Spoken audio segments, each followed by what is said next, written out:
salam sejahtera. Bertemu kembali dengan kami dari GBI AGP Bandung untuk ibadah online hari ini. Sebelum memulai ibadah, jangan lupa mematikan notifikasi handphone Anda.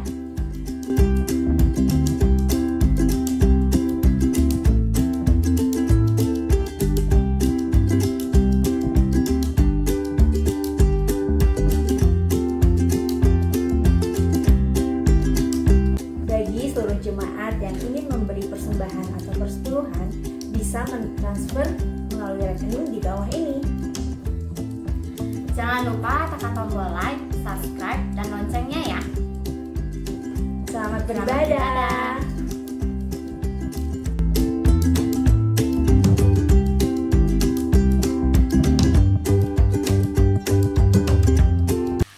Shalom jemaat Tuhan, kita bertemu kembali dalam ibadah pagi hari ini bersama-sama.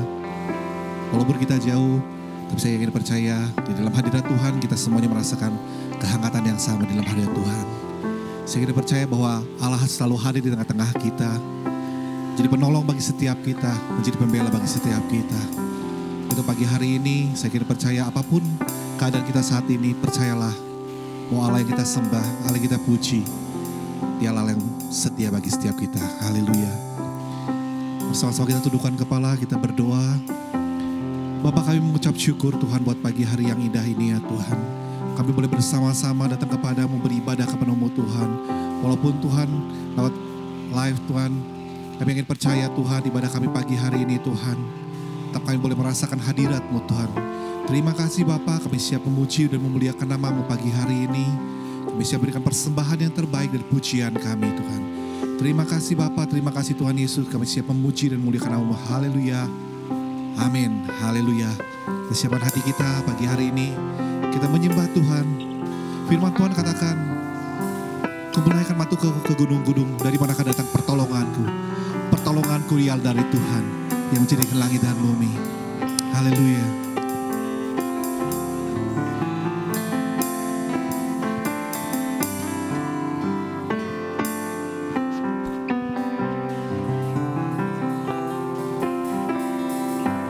Musim akan selalu berganti, kasih Tuhan tetap abadi, tak akan berubah sampai selamanya. Ku tetap percaya, ku yakin Tuhan memberkati, ku yakin Tuhan melindungi,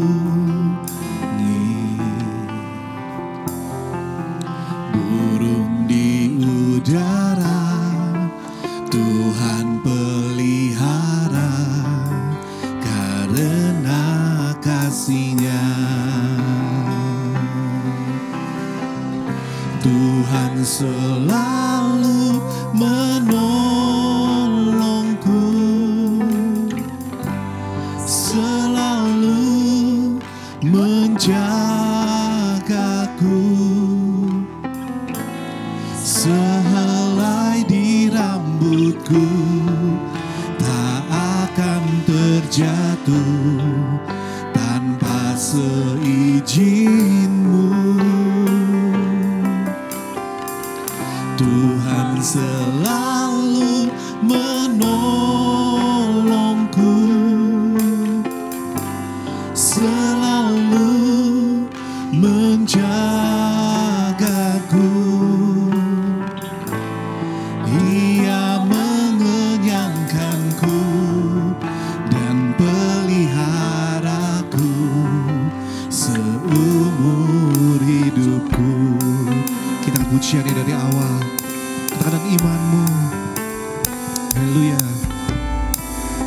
Musim akan selalu berganti, kasih Tuhan tetap abadi. Amin.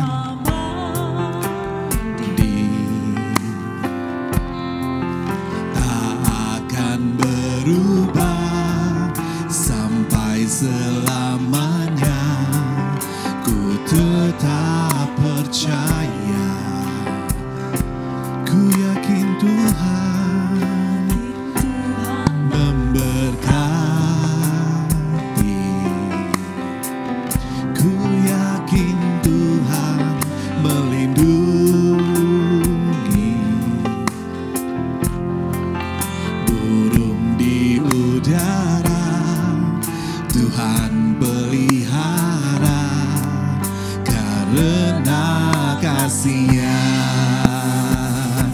bersama-sama kita angkat tangan kita.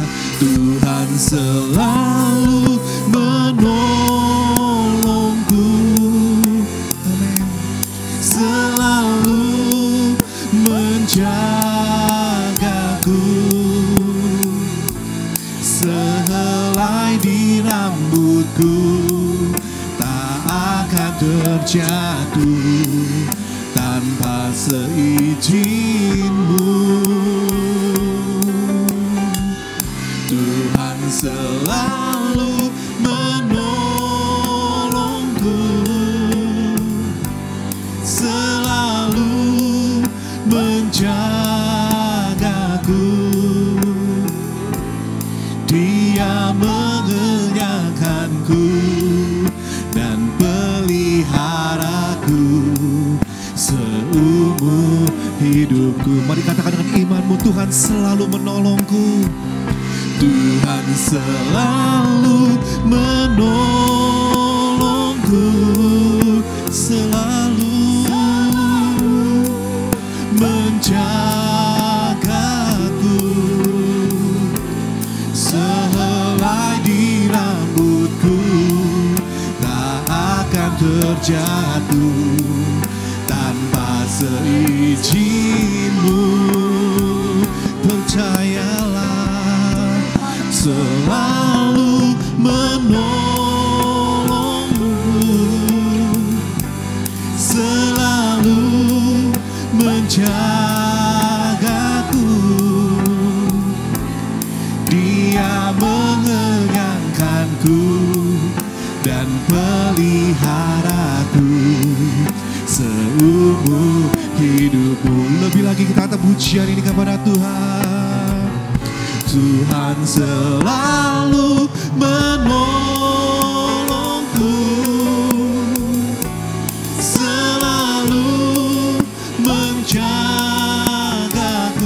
Percayalah, sehelai di rambutku tak akan terjatuh tanpa seizin-Mu. Tuhan selalu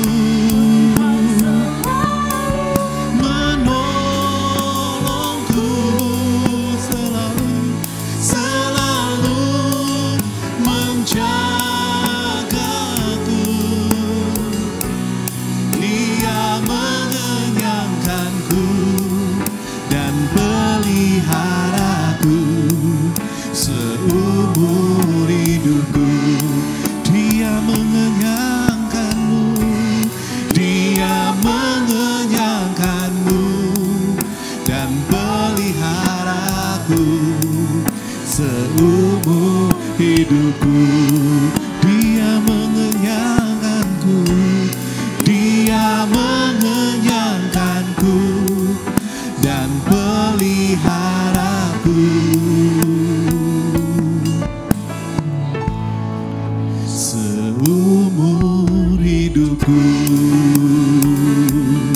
Mari berikan tepuk tangan kepada Tuhan pagi hari ini. Pagi hari mari sembahlah Tuhan. Percayalah, Dia yang menolongmu, Dia yang menopangmu, Dia yang pelihara hidupmu. Percayalah, pertolongan Tuhan tak pernah terlambat. Percayalah kepadanya. Bulu yang lemah terkulai takkan dipatahkannya, sumbu yang pudar nyalanya takkan pernah dipadamkannya. Ya lama ya nalalamu. Percayalah kepada Yesus, Dia akan menolongmu. Pertolongannya tepat waktunya. Terima kasih Tuhan. Ya lama ya nashikaralamu. Ya lama ya nashikaralamu. Sikaralamu.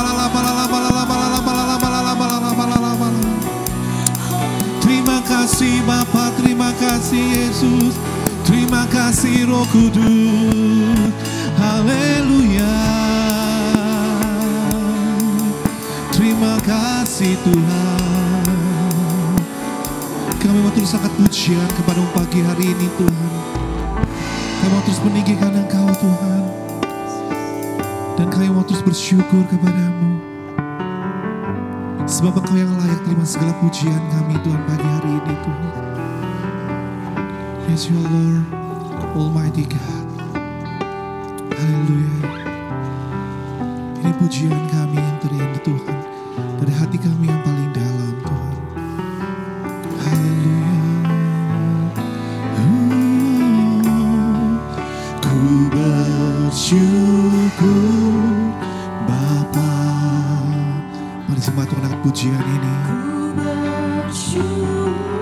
Sambil angkat tanganmu, karena aku bersyukur Tuhan buat kasih setiamu di dalam hidupku.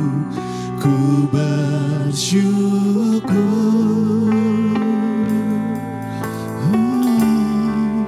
ku bersyukur Bapa.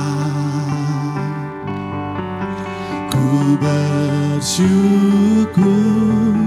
Tuhan buat kasih setiamu di dalam hidupku. Ku bersyukur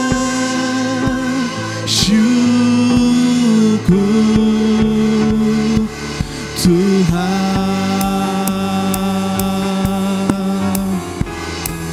Ku bersyukur Bapa. Ku bersyukur Tuhan buat kasih setiamu di dalam hidupku. Ku bersyukur, ku bersyukur Bapa. Ku bersyukur Bapa. Ku bersyukur Tuhan buat kasih setiamu di dalam hidupku. Ku bersyukur, ku bersyukur padamu Tuhan. Ku bersyukur Bapa. Ku bersyukur Tuhan buat kasih setiamu di dalam hidupku. Ku bersyukur, ku bersyukur, ku bersyukur Bapa. Ku bersyukur Tuhan buat kasih setiamu di dalam hidupku. Ku bersyukur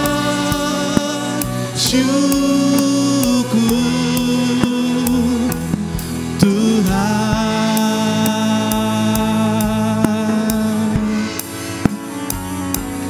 Ku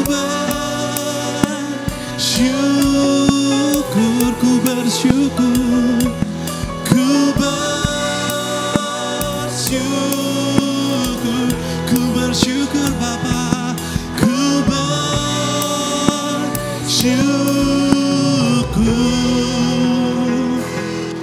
Tuhan. Haleluya. Mari yang percaya memberikan kemuliaan bagi Tuhan. Haleluya. Ini saatnya kita bersyukur bagi Tuhan. Saatnya kita memuji bagi Tuhan. Amin. Na na na na na na na na na na na na na na na na na na. Na na na na na na na na na na na na na na na na na. memuji-Mu Tuhan, karena kasih-Mu tak berkesudahan. Tiada bernafas memuji Sang Raja, di atas gunung dan di dalam samudra. Tanganku ku angkat padamu, mensyukuri rahmat yang Kau beri. Kakiku melompat bagimu, sebab rahmat-Mu baru setiap pagi. Mari jemaat Tuhan di rumah, angkat tanganmu. Bersyukurlah kepada Tuhan, sebab Dia baik, sebab Dia baik. Bahwasanya untuk selamanya kasih setianya, kasih setianya. Na na na na na na na na na na na na na na na na na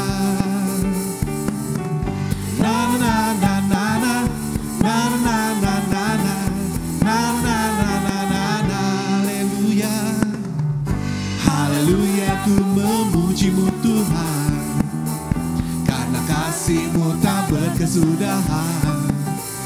Biar yang bernafas memuji Sang Raja, di atas gunung dan di dalam samudra. Tanganku ku angkat padamu, mensyukuri rahmat yang Kau beri. Kakiku melompat bagimu, sebab rahmat-Mu baru setiap pagi. Yang bersyukur angkat tanganmu. Bersyukurlah kepada Tuhan, sebab Dia baik, sebab Dia baik. Bahwasanya untuk selamanya kasih setianya, kasih setia. Bersyukurlah, bersyukurlah kepada Tuhan, sebab Dia baik, sebab Dia baik. Bahwasanya untuk selamanya kasih setianya, kasih setianya. Na na na na na na na na na na na na na na na na na na. Sama-sama ke tangan kita, katakan, tanganku ku angkat padamu, mensyukuri rahmat yang Kau beri. Kakiku melompat bagimu, sebab rahmat-Mu baru setiap pagi. Bersyukurlah kepada Tuhan, sebab Dia baik, sebab Dia baik. Bahwasanya untuk selamanya kasih setianya, kasih setia. Bersyukurlah, bersyukurlah kepada Tuhan, sebab Dia baik, sebab Dia baik. Bahwasanya untuk selamanya kasih setianya, kasih setianya. Na na na na na na na na na na na na na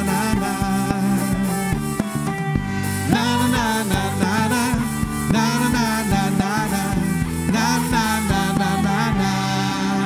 Mari berikan tepuk tangan bagi Tuhan, katakan haleluya.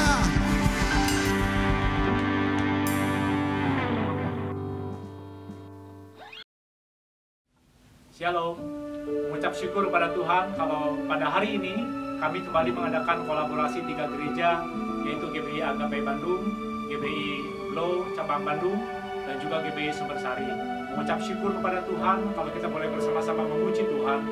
Biarlah kita senantiasa bersyukur kepada Tuhan, menyembah Allah kita, dan kita percaya bahwa jiwa kita selalu merindukan Allah kita. Dia adalah Allah yang hidup, Allah yang selalu kita puji dan kita sembah. Mari sama-sama kita mengucap syukur kepada Tuhan dengan pujian ini.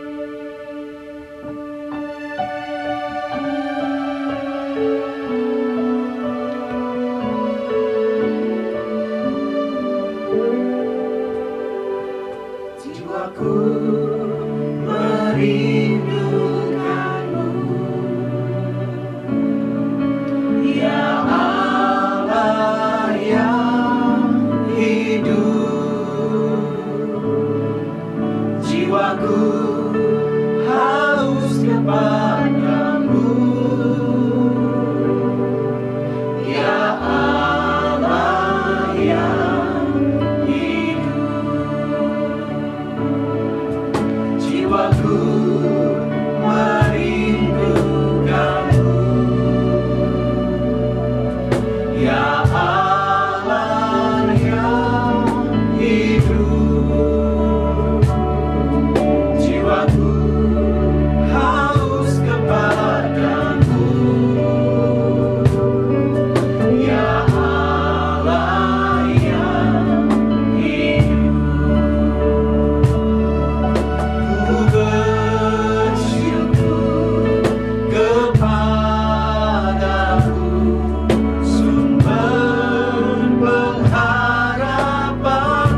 Shalom, kita bertemu lagi di dalam ibadah online dan pada hari ini adalah hari yang khusus karena 3 minggu berturut-turut, yaitu minggu ke-3 Agustus, ke-4 dan ke-5 Agustus, kita akan kembali mengadakan ibadah kolaborasi, yaitu antara GBI Agape Bandung, GBI Glow Bandung, dan juga GBI Sumbersari. Kita percaya ada kuasa Tuhan yang menyertai kita. Setiap orang yang mendengarkan pada saat ini, ada kuasa Tuhan yang bekerja di tengah-tengah kita, dan biarlah kita semua boleh menerima berkat yang datang daripada Allah saja. Mari sama-sama kita berdoa mengucap syukur kepada Tuhan. Bapa, di dalam nama Tuhan Yesus, kami mengucap syukur kalau kami boleh kembali mengadakan ibadah kolaborasi secara online dimulai pada minggu yang ke-3 Agustus ini dan juga nanti minggu ke-4 dan minggu yang ke-5. Kami percaya Tuhan yang menjamah kami semua saat ini, ada kuasa Tuhan yang bekerja di tengah-tengah kami, khususnya bagi setiap jemaat di GBI Agape Bandung dan juga jemaat di GBI Glow Bandung dan juga di GBI Sumbersari. Kami percaya kuasa Tuhan yang bekerja di tengah-tengah kami, sehingga setiap orang yang mendengarkan firman Tuhan pada hari ini, mereka akan mendapatkan berkat yang ajaib dari Allah saja. Kuasa Tuhan yang bekerja dalam kehidupan kami, menjamah, memberi kepada kami kekuatan yang baru. Kami mengerti bahwa Allah adalah Allah yang ajaib dan luar biasa di dalam kehidupan kami. Oleh karena itu beri pada kami kekuatan untuk kami boleh percaya dan yakin bahwa firman Tuhan akan mengubahkan kehidupan kami semua. Dan Bapa, beri kepada kami damai sejahtera Tuhan, supaya kami semua boleh tenang mendengarkan atau melihat, menyaksikan ibadah online ini, dan kuasa Tuhan yang bekerja di tengah-tengah kami. Jamaah hamba-Mu, apa yang disampaikan semuanya hanya berasal dari Tuhan saja, dan semuanya pasti akan menjadi berkat di dalam kehidupan kami. Terima kasih Bapa, kami sungguh mengucap syukur, hanya dalam nama Tuhan Yesus kami sudah berdoa. Amin. Amin. Puji Tuhan Bapak Ibu Saudara sekalian, firman Tuhan akan kita baca dari Efesus 1 ayat 15 sampai dengan ayat yang ke-19. Saya akan bacakan bagi Bapak Ibu Saudara sekalian. Karena itu, setelah aku mendengar tentang imanmu dalam Tuhan Yesus dan tentang kasihmu terhadap semua orang kudus, aku pun tidak berhenti mengucap syukur karena kamu.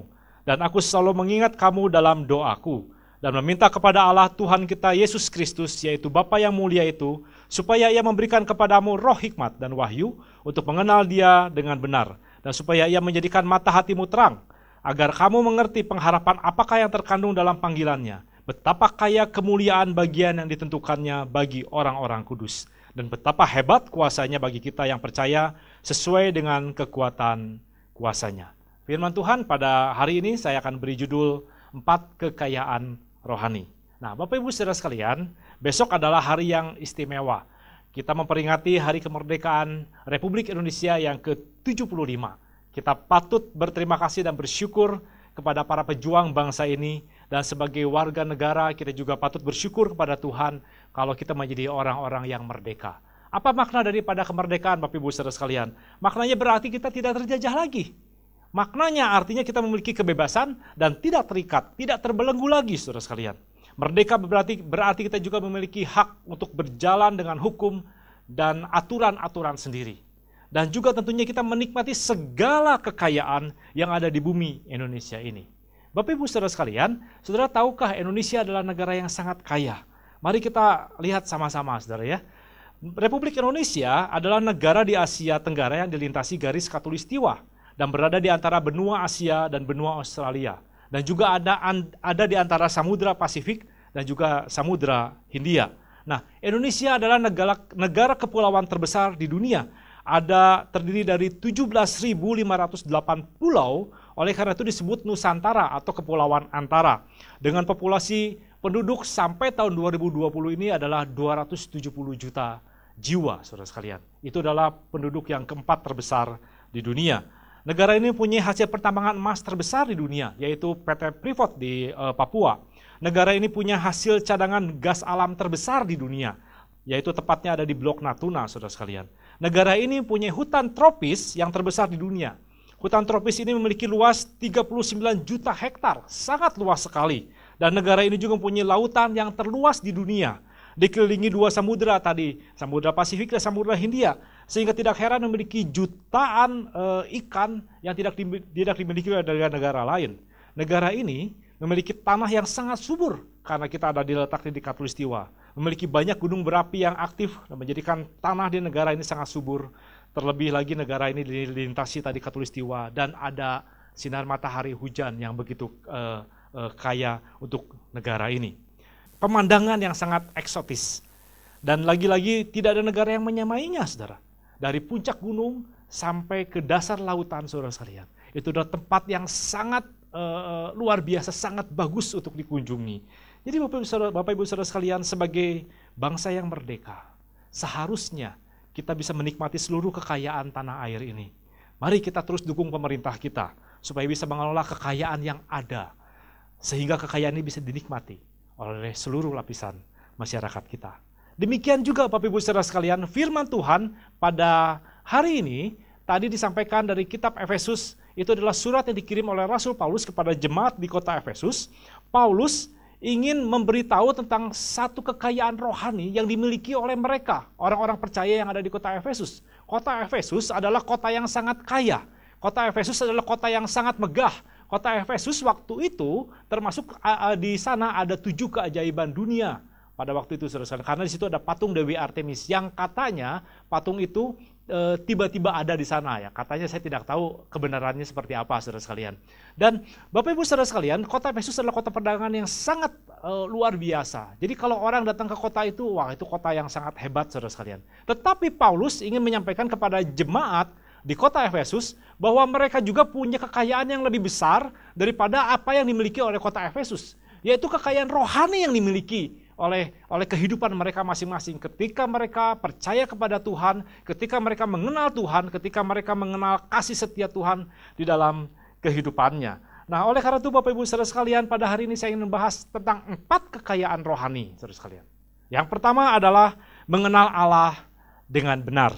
Mari kita lihat dalam Efesus 1 ayat 17 bagian B, supaya Ia memberikan kepadamu roh hikmat dan wahyu untuk mengenal Dia dengan benar.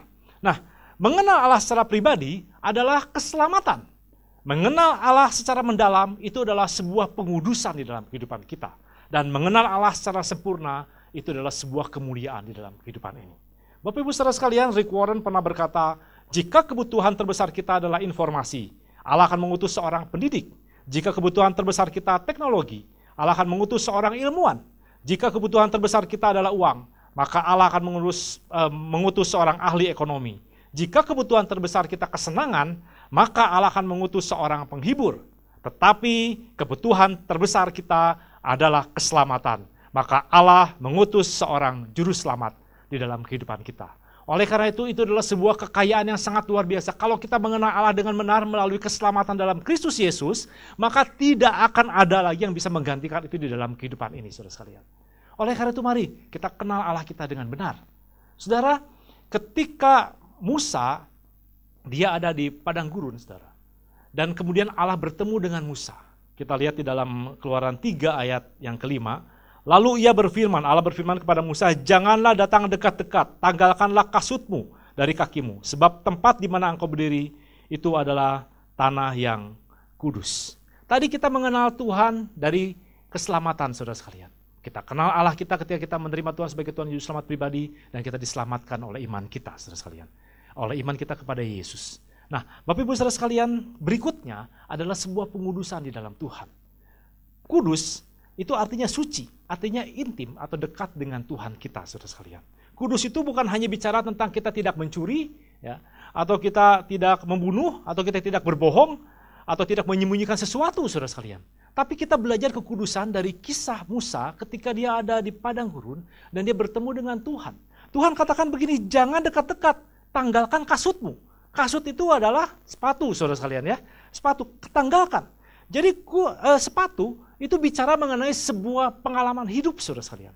Seringkali kita mengandalkan pengalaman hidup kita di dalam hidup ini. Kita mengandalkan apa yang telah kita lalui sebelumnya dan kita anggap itu sebagai sebuah kebenaran di dalam kehidupan ini. Kebanggaan kita, kehebatan kita di masa lalu, itu yang membuat kita tidak kudus di hadapan Tuhan. Apa artinya, saudara sekalian? Artinya Allah ingin menanggalkan segala sesuatu dalam kehidupan kita. Jangan mengandalkan kehebatan, kekuatan kita sendiri, tapi andalkanlah Tuhan di dalam kehidupan kita.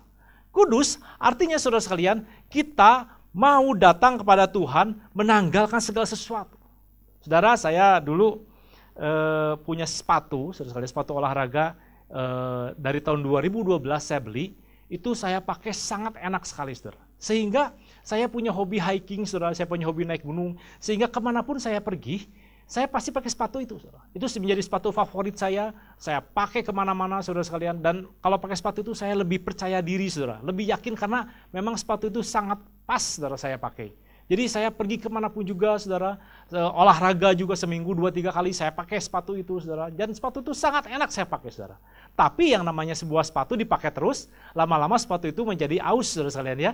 Soalnya menjadi mulai habis, saudara sekalian, kemudian sudah mulai ada lubang di sepatu itu. Dan saya juga pasti tidak akan terus pakai sepatu itu. Sehingga pada tahun 2019 kemarin, akhirnya sepatu itu dengan sangat menyesal, saya harus buang, saudara sekalian. Setelah saya pakai 7 tahun, saudara. Saya sangat merasa kehilangan sepatu itu, saudara ya. Karena saya merasa bahwa sepatu ini adalah sepatu yang sangat membanggakan buat saya. Saya pakai kemanapun, ke gunung manapun saya pergi, kira-kira begitu ya. Wah, saya senang sekali. Tapi apa yang terjadi, saudara sekalian, tetap saja lama-lama sepatu itu menjadi aus. Nah, saudara sekalian, kita mungkin menyadari bahwa kita tidak boleh membunuh, kita tidak boleh mencuri, kita tidak boleh berbohong, dan itulah pemikiran kita tentang sebuah kekudusan di dalam Tuhan, saudara sekalian. Tapi seringkali kita nggak menyadari, saudara, bahwa apa yang kita miliki, ya, apa yang kita andalkan dalam kehidupan kita, mungkin itu kita mengandalkan diri kita sendiri. Kita menjadi sombong, saudara sekalian. Pengalaman itu akhirnya yang membuat kita berhasil pada saat itu, saudara sekalian. Dan kita tidak pernah mengandalkan Tuhan di dalam kehidupan ini. Tetapi Musa, ketika dia bertemu dengan Tuhan, Tuhan jelas-jelas katakan, tanggalkanlah kasutmu. Artinya apa, saudara sekalian? Kita mungkin punya kebanggaan tertentu. Kita mungkin punya kehebatan tertentu. Tapi di dalam Tuhan, kalau kita kenal Allah kita dengan benar, maka kita percaya bahwa akan ada pengudusan dari Tuhan di dalam kehidupan kita. Sehingga kita bisa semakin dekat dengan Tuhan. Jangan andalkan hidupmu dalam kehidupan ini, tapi andalkanlah Tuhan di dalam kehidupan ini. Mari samakan cara pandang kita atau sudut pandang kita dengan cara pandang Allah. Sehingga kehidupan kita, saudara sekalian, kita tidak akan mengandalkan kehidupan kita sendiri. Kita tetap selalu mengandalkan Tuhan dalam hidup ini. Dalam 2 Korintus 5 ayat 17 berbunyi demikian. Jadi siapa yang ada di dalam Kristus, ia adalah ciptaan baru. Yang lama sudah berlalu, sesungguhnya yang baru sudah datang. Bapak Ibu saudara sekalian, kita adalah ciptaan baru. Biarlah Allah yang selalu menjamah kehidupan kita, sehingga pengudusan terus ada dalam kehidupan kita. Yohanes 15 ayat yang kelima berbunyi demikian. Akulah pokok anggur dan kamulah ranting-rantingnya. Barang siapa tinggal di dalam aku dan aku di dalam dia, ia berbuah banyak. Sebab di luar aku, kamu tidak dapat berbuat apa-apa. Jadi saudara sekalian, mari melalui 2 firman Tuhan ini, saudara sekalian, kita belajar jangan mengandalkan diri kita sendiri. Tapi kita terus terhisap. Kita terus terhubung dengan Tuhan kita. Kita terus mengandalkan Tuhan di dalam kehidupan ini. Saya pernah sampaikan kepada Bapak Ibu saudara sekalian bahwa setiap orang pasti tidak mau kan disebut ateis, saudara sekalian. Tapi saudara tahukah ateis itu ada 2 macam, saudara. Yaitu pertama adalah ateis teoritis, yaitu menyangkal adanya Allah berdasarkan argumentasi rasional. Jadi dia bagaimana caranya berpikir bahwa Allah itu tidak ada dengan teori-teori dan hipotesa-hipotesa dan sebagainya, saudara, dan menyatakan tidak ada Allah. Itu namanya ateis teoritis. Tetapi saudara sekalian tahukah ada yang namanya ateis praktis, yaitu menyangkal adanya Allah dalam praktek perbuatan hidupnya. Dia sesungguhnya tahu bahwa Allah ada, tapi hidup seolah-olah Allah tidak ada. Itu adalah ateis praktis, saudara sekalian. Saudara yang mana, saudara? Saya harap tidak dua-duanya, saudara ya. Tapi kita adalah menjadi orang yang selalu mengandalkan Tuhan di dalam kehidupan ini. Sadari bahwa kita adalah milik Kristus. Dan kita tidak mengandalkan kehidupan kita sendiri. Bapak Ibu saudara sekalian, keselamatan dan pengudusan membawa kita kepada kemuliaan. Yaitu kita semakin akrab dengan Tuhan, semakin dekat dengan Tuhan. Kalau kita mengenal Allah kita dengan benar, maka kita akan melihat, kita akan menyaksikan, kita akan mengalami segala kekayaan rohani itu di dalam kehidupan kita. Yang kedua, Bapak Ibu saudara sekalian, yaitu mengenal panggilan Allah. Nah, kita lihat dalam ayat yang ke-18a, dan supaya ia menjadikan mata hatimu terang, agar kamu mengerti pengharapan apakah yang terkandung dalam panggilannya. Panggilan yang kita miliki dalam Kristus meyakinkan kita mengenal masa depan yang penuh dengan pengharapan. Bapak Ibu saudara sekalian, melayani bukanlah masalah mau atau tidak mau. Melayani bukanlah masalah suka atau tidak suka, menyenangkan atau tidak menyenangkan. Jadi kalau tidak menyenangkan, kalau tidak suka, tidak melayani. Melayani itu adalah panggilan ilahi. Melayani itu adalah sebuah panggilan yang mulia dari Tuhan kita, saudara sekalian. Oleh karena itu saya berharap setiap jemaat Tuhan, ayo mari kita bisa melayani Tuhan. Karena saudara sekalian, ketika mata hati kita terang, kita percaya bahwa ada satu pengharapan dalam panggilan Kristus di dalam kehidupan kita. Seperti itulah Paulus sampaikan kepada jemaat di kota Efesus, supaya mereka mengerti panggilan Allah di dalam kehidupannya. Bapak Ibu saudara sekalian, kita dipersiapkan Allah untuk menjadi murid, untuk menjadi berkat bagi banyak orang. Seringkali kita mengabaikan ini. Seringkali kita memulai dengan iman kita, tapi kita mengakhirinya di dalam daging. Seringkali kita memulai dengan kasih Tuhan, dengan kuasa Tuhan, tapi kita menjalaninya dengan kehidupan kita sendiri, saudara sekalian. Kita mengandalkan hidup kita sendiri. Sepertinya kita menolak berkat Tuhan, saudara sekalian. Kalau kita menolak panggilan Tuhan, kita menolak berkat Tuhan. Jangan pernah menolak panggilan Allah dalam kehidupan ini, saudara. Tapi biarlah izinkan Tuhan untuk terus ada dalam kehidupan kita. Ada panggilan yang ajaib dan luar biasa yang diberikan di dalam kehidupan kita. Seberat apapun, sesusah apapun, jangan tolak panggilan Tuhan. Tapi bersyukur kepada Tuhan, karena Dia masih memberi kesempatan kepada kita untuk melayani Tuhan. Jadi Bapak Ibu saudara sekalian, ayo jangan biarkan kita menolak panggilan Tuhan. Sesulit apapun juga, seberat apapun juga, ayo kita terus melayani Tuhan dengan sepenuh hati kita, segenap hati kita. Kita mau berikan terbaik hanya bagi Allah saja. 1 Korintus 15 ayat yang ke-58 berbunyi demikian. Karena itu saudara-saudaraku yang kekasih, berdirilah teguh, jangan goyah, dan giatlah selalu dalam pekerjaan Tuhan. Sebab kamu tahu bahwa dalam persekutuan dalam Tuhan jerih payahmu tidak sia-sia. Saudara, tidak ada yang sia-sia ketika kita melayani Tuhan. Tidak ada yang sia-sia ketika kita bersekutu dengan Tuhan. Semuanya itu diperhitungkan Allah sebagai sebuah kebenaran. Oleh karena itu mari kita menjadi orang-orang yang dipakai Tuhan untuk menjadi alat yang berguna di tangan Tuhan. Kita memenuhi panggilan Tuhan itu di dalam kehidupan ini. Efesus 6 ayat yang ke-15 berbunyi demikian. Kakimu berkasutkan kerelaan untuk memberitakan Injil damai sejahtera. Mari kita rela keluar dari zona nyaman kita. Kita menjadi berkat bagi banyak orang. Menjadi alat Tuhan yang berguna. Menjadi orang-orang yang mengabarkan Injil. Mendewasakan banyak orang. Menjadi orang-orang yang membawa damai, membawa sukacita. Dan kalau kita diberkati, artinya kita memberkati orang lain, saudara sekalian. Ayo kita terima panggilan Tuhan itu. Mari kita rela menjadi orang-orang yang mau dipakai Tuhan dengan luar biasa. Kita adalah suratan Injil yang terbuka. Kita adalah orang-orang yang harusnya dipakai Tuhan dengan luar biasa. Kita adalah orang-orang yang seharusnya menerima panggilan Allah yang mulia itu dan melakukannya di dalam kehidupan ini. Saudara, 2 tahun yang lalu, saya datang ke kota Solo, saudara sekalian, dan di sana kami punya maksud untuk membuka sebuah cabang kantor. Kami punya kantor di Bandung dan kami ingin buka kantor di Solo. Dan jadi ketika kami sampai di Solo, kemudian kami akhirnya mendapatkan sebuah rumah untuk kami pakai untuk menjadi sebuah kantor. Saya sangat senang karena mulai hari itu artinya kami punya cabang kantor di Solo, saudara. Nah, ketika akhirnya saya di Solo itu kami keluar dari hotel. Tanpa diduga, tanpa sengaja, saudara sekalian, saya bertemu dengan seorang hamba Tuhan dari Cikampek, saudara. Jadi kami ngobrol-ngobrol, saya tanya, Bapak ada apa ke Solo? Dia katakan, kami akan buka ibadah, katanya. Oh, buka ibadah di mana? Di hotel ini, katanya. Oh, begitu ya. Saya bilang, kan Bapak sudah banyak cabang. Iya, cabang di Solo ini nanti adalah cabang yang ke-10, katanya. Dia bilang begitu ya. Wah, saya pikir ini luar biasa. Ada seorang hamba Tuhan yang terus berpikir bagaimana caranya mengembangkan sebuah pelayanan, panggilan Tuhan itu terus dia pikirkan bagaimana supaya bisa menjangkau banyak-banyak jiwa, saudara sekalian. Sehingga sampai hari di mana saya bertemu dengan dia sampai akan membuka cabang yang ke-10, saudara sekalian. Saya jadi malu, saudara. Kenapa? Karena saya akan membuka kantor, bukan gereja, saudara, tapi kantor untuk pekerjaan saya, saudara. Jadi saudara, saya merasa bahwa Tuhan, saya ini nggak bisa berbuat banyak, tapi saya tahu bahwa ada satu orang yang dipakai Tuhan dengan luar biasa. Ajar saya untuk terus dipakai Tuhan, untuk memenuhi panggilan Tuhan. Jadi saudara sekalian, kita terus mau dipakai Tuhan, kita mau terus bekerja di ladang Tuhan, saudara, untuk memperluas kerajaan Allah di muka bumi ini. Yang ketiga, saudara sekalian, bagaimana caranya kita bisa mengetahui 4 kekayaan rohani? Yang ketiga adalah mengetahui kekayaan Allah. Ayat yang ke-18b berbunyi demikian. Betapa kayanya kemuliaan bagian yang ditentukan bagi orang-orang kudus. Tadi saya katakan bahwa Efesus itu tidak diragukan lagi adalah sebuah kota metropolitan pada zaman dahulu. Di sana ada patung Dewi Artemis, patung seorang perempuan, maaf bicara saudara sekalian, dengan buah dada banyak. Di sana dikatakan itu adalah sebuah dewi kesuburan.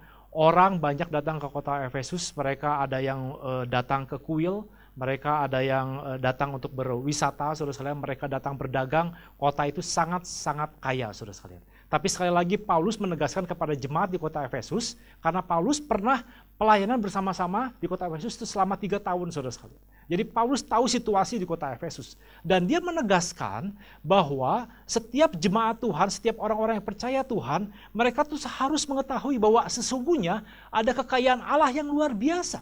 Nah, kekayaannya itu apa, saudara sekalian? Allah memandang kita, memandang saudara dan saya adalah bagian dari kekayaannya yang besar itu. Efesus 3 ayat 16-19a berbunyi demikian. Aku berdoa supaya ia menurut kekayaan kemuliaannya menguatkan dan meneguhkan kamu oleh rohnya di dalam batinmu. Sehingga oleh imanmu Kristus diam di dalam hatimu dan kamu berakar serta berdasar di dalam kasih.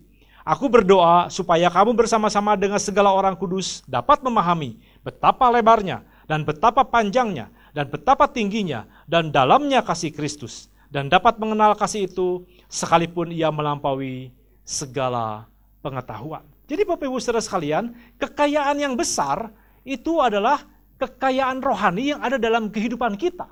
Kita, saudara sekalian, adalah wujud daripada kekayaan kemuliaan Tuhan. Kenapa? Kalau kita bisa memahami, kita pasti akan bisa memahami betapa panjang dan lebar kasih Tuhan, betapa tinggi dan dalamnya kasih Tuhan. Dan bahkan firman Tuhan katakan, kita bisa mengenal kasih itu sekalipun melampaui segala akal atau pengetahuan kita, saudara sekalian. Saudara, seringkali kita tidak mengerti bahwa ada satu potensi yang besar, ada satu kekayaan Allah yang sangat besar di dalam kehidupan kita. Saudara sadari nggak? Tambang emas terbesar itu ada di mana, saudara? Tambang emas terbesar itu namanya Grasberg, saudara sekalian. Itu ada di Papua. Papua adalah negara Indonesia, saudara sekalian. Jadi saudara, Indonesia itu punya tambang emas terbesar di seluruh dunia ini, saudara sekalian. Saudara, mari kita sadari bahwa hidup kita tuh punya tambang emas dalam kehidupan kita, saudara. Apa tambang emasnya, saudara sekalian? Adalah kehidupan yang percaya kepada Kristus, dan ketika Roh Kudus ada dalam kehidupan kita dipercaya karena kasih karunia Tuhan kita diselamatkan, dan mulai hari itu kita berjalan bersama dengan Allah, maka kekayaan seluruh kepenuhan Allah itu ada dalam kehidupan kita. Oleh karena itu tadi firman Tuhan jelas katakan bahwa kita bisa menikmati betapa panjang dan lebar, betapa tinggi dan dalamnya kasih Tuhan. Bahkan katanya melampaui segala akal dan pikiran kita, melampaui segala pengetahuan kita. Di dalam kitab Efesus 2 ayat yang ke-10 berbunyi demikian. Karena kita ini buatan Allah, diciptakan dalam Kristus Yesus untuk melakukan pekerjaan baik yang dipersiapkan Allah sebelumnya. Ia mau supaya kita hidup di dalamnya. Bapak Ibu Saudara sekalian, kata buatan Allah dalam Efesus 2 ayat 10 ini bahasa Yunani adalah poiaima, saudara sekalian. Ya, itu menjadi akar kata dari bahasa Inggris poem. Poem itu puisi, saudara sekalian. Jadi saudara, sesungguhnya kita ini adalah buatan Allah, kita ini menjadi orang-orang yang percaya kepada Kristus karena pengorbanan Yesus di atas kayu salib. Kita ini bukan orang-orang yang biasa. Kita ini adalah puisinya Tuhan, saudara sekalian. Kita ini adalah karya seninya Tuhan. Bahkan saya sampaikan pada Bapak Ibu Saudara sekalian, kita ini adalah masterpiece-nya Allah. Kita ini adalah orang-orang yang dipenuhi dengan segala kekayaan Allah di dalam kehidupan kita. Kalau kita menyadari, maka kita akan bertindak, akan menjadi orang yang luar biasa.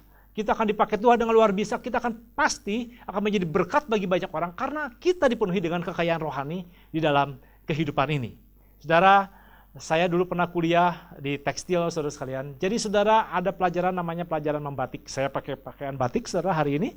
Dan saudara, batik itu cara bikinnya ada 3 macam, saudara sekalian. Yang pertama, batik itu di print, pakai mesin, saudara sekalian. Biasanya bikinnya sampai ribuan meter, saudara. Ya, biasanya itu dijual di pasar-pasar, di toko-toko, atau dijadikan seragam kantoran, seragam sekolah dan sebagainya, saudara sekalian. Itu batik itu dibikin massal, harganya dijual murah, saudara sekalian. Ya. Jadi saudara di print saja pakai mesin. Nah, cara pembuatan yang kedua, saudara sekalian, batik itu dicap. Dicap itu saudara, batik itu dicap pakai lilin. Jadi bagian yang tidak mau kena warna itu dicap dulu pakai lilin. Kemudian setelah itu dicelup, saudara sekalian. Ya. Setelah itu, setelah celup dikeringkan, Nah, lilin yang nempel di kain itu nanti dikeluarkan lagi, dikerok, saudara sekalian.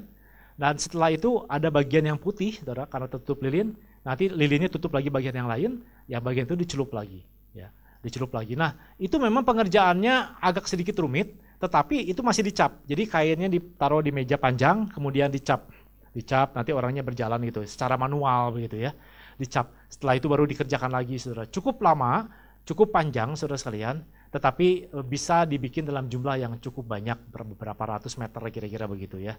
Nah, saudara sekalian, batik jenis yang ketiga itu namanya batik tulis, saudara. Batik tulis itu, saudara, kain itu betul-betul ditulis oleh canting. Canting itu di sebuah alat kecil, dimasukkan lilin di situ, kemudian ada orang nanti yang melukisnya dengan lilin itu. Nah, Bapak Ibu saudara sekalian, itu adalah batik tulis. Batik tulis itu biasanya 1 meter, 2 meter itu selesai dalam waktu 2-3 minggu, saudara. Jadi lama sekali dibandingkan tadi dengan batik printing atau batik cap. Batik tulis itu karena dia tulis seperti tulis tangan, seperti dia sedang menggambar, saudara, itu dibikin sangat lama. Nah, menurut Bapak Ibu saudara sekalian, mana yang masterpiece, saudara? Pasti batik tulis, bukan? Karena dia tulis, dia gambar sendiri. Kita adalah buatan Allah. Kita ini adalah poi aimah, saudara sekalian.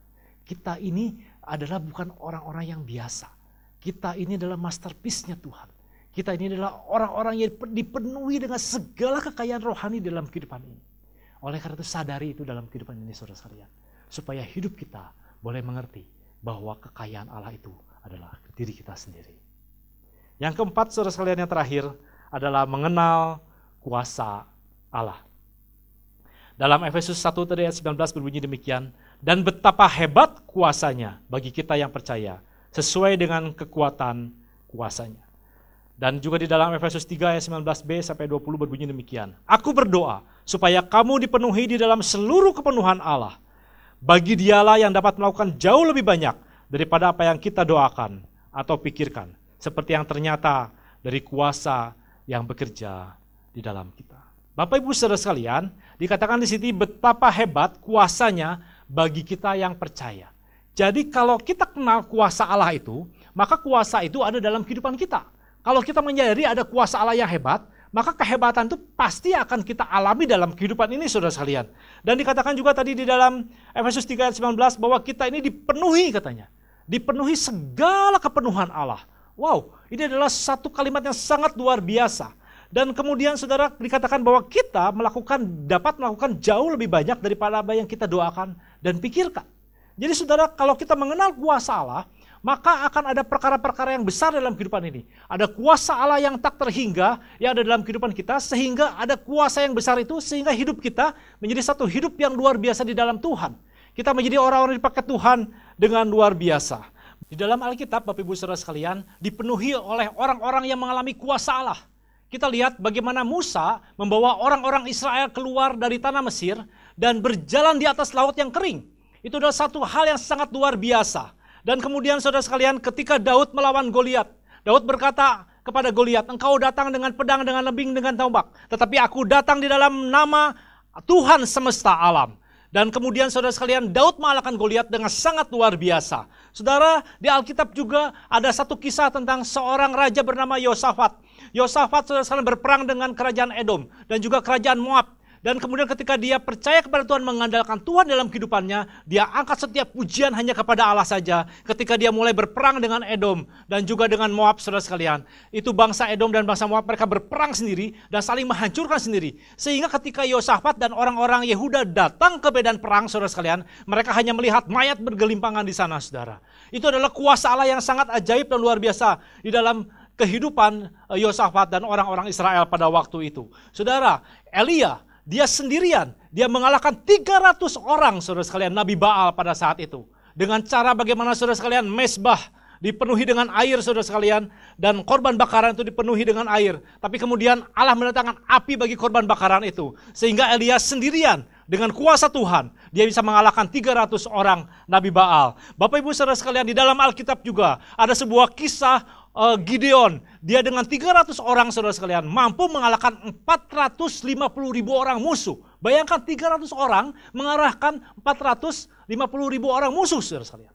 Itu adalah satu hal yang sangat luar biasa. Dan Gideon berkata begini, demi Tuhan dan demi Gideon, maka mereka mengalahkan pasukan itu, saudara. Mereka berperang sendiri pada malam hari itu, mereka saling membunuh sendiri. Dan Gideon, saudara sekalian, memenangkan peperangan itu secara ajaib. Bukankah di dalam perjanjian baru ada seorang rasul bernama Petrus. Dia masuk ke dalam bait Allah. Dia melihat seorang orang yang lumpuh sejak lahir. Dan dia berkata begini, emas dan perak tidak aku punya, tetapi di dalam nama Tuhan Yesus Kristus bangun dan berjalanlah. Itu adalah kuasa Allah yang ajaib dan luar biasa di dalam kehidupan Petrus. Bapak Ibu saudara sekalian, Paulus saudara, dia dipenjara, bahkan ditempatkan di tengah-tengah saudara, di kota itu saudara. Dan kemudian dia tidak bisa dipasung dan tidak bisa bergerak saudara sekalian. Tapi pada malam hari ketika dia memuji Tuhan, ada kuasa Allah bekerja dalam kehidupannya.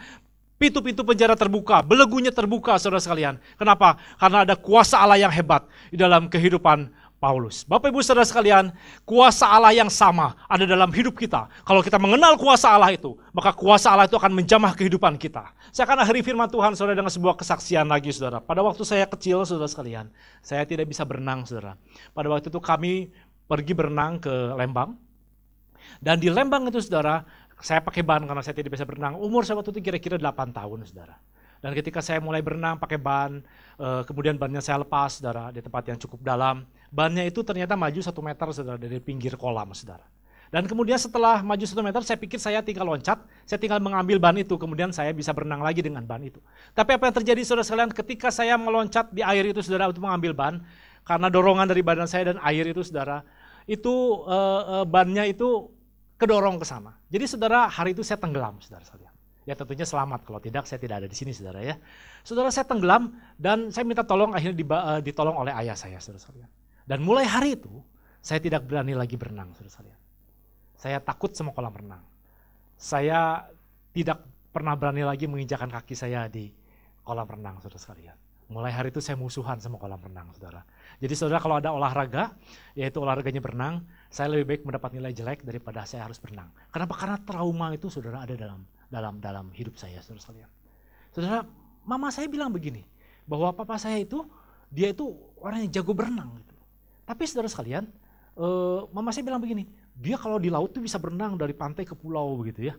Saya pikir waktu itu masih kecil, saya nggak tahu berenang di laut itu seperti apa, karena di kota Bandung kan nggak ada laut saudara sekalian. Jadi saudara, saya takut, saya tidak berani berenang saudara. Sampai pada satu hari, ketika umur saya 10 tahun saudara sekalian, saya diajak pergi ke Lampung, karena waktu itu ketika masih muda ayah saya pernah perantau ke Lampung, dan bertemu dengan mama saya di sana saudara sekalian. Jadi saudara kami pergi ke Lampung, main ke Lampung, kemudian kita main ke pantai namanya Pasir Putih, dan kemudian kami di sana naiklah perahu saudara ya, naik kapal motor begitu untuk pergi ke sebuah pulau. Nah saudara sekalian, ketika kami di jalan, kira-kira sudah pulaunya sudah terlihat, sudah dekat, tiba-tiba saudara sekalian, tanpa saya duga, tanpa saya kira saudara sekalian, itu papa saya, dia buka celananya, dia buka bajunya saudara sekalian, dan dia terjun ke laut saudara sekalian. Dia terjun ke laut. Hari itu saudara, saya melihat dengan mata kepala saya sendiri, bahwa betul papa saya, ayah saya jago berenang saudara. Karena dia berenang dari perahu itu sampai ke pulau saudara. Jadi perahunya duluan nyampe, dia berenang belakangan begitu ya sampai ke pulau itu saudara. Wah, saya surprise saudara sekalian. Saya kaget, saya kagum bahwa saya ternyata memang punya ayah yang jago berenang saudara sekalian. Lalu apa yang terjadi saudara sekalian? Ketika pulang lagi ke Bandung saudara, saya bilang begini kepada papa saya, tolong ajari saya berenang. Jadi saudara, hari itu saya belajar berenang di permandian Cihamplas. Sayang sekali permandian itu sekarang sudah hilang saudara ya. Nah saudara, kami berenang di sana dan hanya 1 kali belajar berenang saudara sekalian. Saya sudah bisa berenang ke tempat yang dalam saudara. Saudara kenapa? Karena saya tahu kalau ayah saya jago berenang, masa anaknya nggak jago? Kalau ayah saya bisa berenang seperti itu, masa saya nggak bisa? Saya kan anaknya saudara sekalian. Nah Bapak Ibu saudara sekalian, tahukah saudara bahwa di dalam kehidupan ini kita punya Allah yang ajaib dan luar biasa. Kuasa Allah adalah kuasa yang tak terbatas dalam kehidupan ini saudara sekalian. Dan kita adalah anak-anak Allah. Kita adalah orang-orang yang percaya kepada Tuhan. Kita ini menjadi orang-orang yang akan dipakai Tuhan dengan luar biasa. Kalau Allah kita sanggup memberikan kepada kita kekuatan kuasanya dalam kehidupan ini, maka kita pasti akan menjadi orang-orang yang dipakai Tuhan dengan luar biasa. Kita punya Allah yang hebat. Kita punya Allah yang dahsyat. maka kita akan menjadi orang-orang yang dipakai Tuhan juga dengan luar biasa. Sadari itu Bapak Ibu saudara sekalian. Supaya hari ini saudara, mulai hari ini kita berjalan dengan kuasa Allah yang hebat itu. Kita berjalan dengan kasih setia Tuhan. Kebaikan Tuhan selalu menyertai kehidupan kita. Dan segala kasih Tuhan boleh menjamah kehidupan kita. Bapak Ibu saudara sekalian, hari ini kita belajar 4 hal dalam kehidupan ini. Yang Rasul Paulus ajarkan kepada jemaat di kota Efesus. Demikian juga kita belajar 4 kekayaan rohani. Yaitu yang pertama, kita mengenal Allah dengan benar. Yang kedua, kita mengenal panggilan Allah. Yang ketiga, kita mengetahui kekayaan Allah. Dan yang keempat, kita mengenal kuasa Allah. Biarlah segala kekayaan rohani ini boleh menjamah kehidupan kita. Menjadikan kita orang-orang dipakai Tuhan dengan luar biasa. Mari kita berdoa mengucap syukur kepada Tuhan.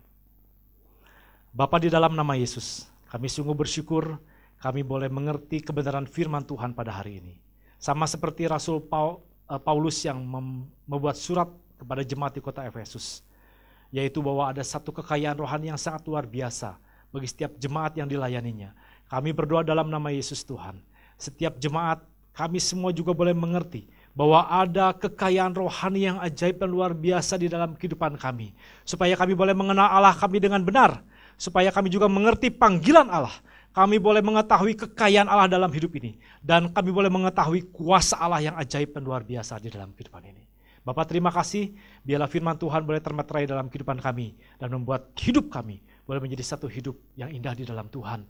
Kehidupan kami boleh mengalami kuasa Allah yang tak terbatas itu. Kuasa Tuhan menjamah hidup kami. Dan menjadi kekuatan senantiasa di dalam sepanjang hidup kami. Terima kasih Bapak.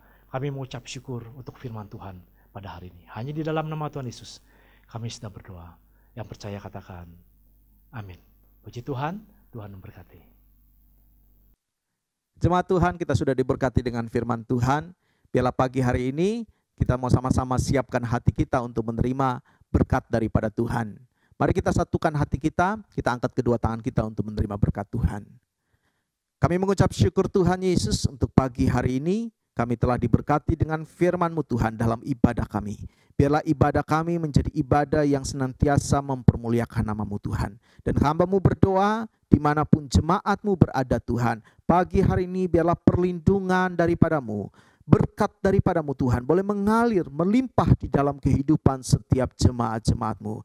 Dan kami mau Tuhan sama-sama buka hati kami untuk menerima berkat daripada-Mu.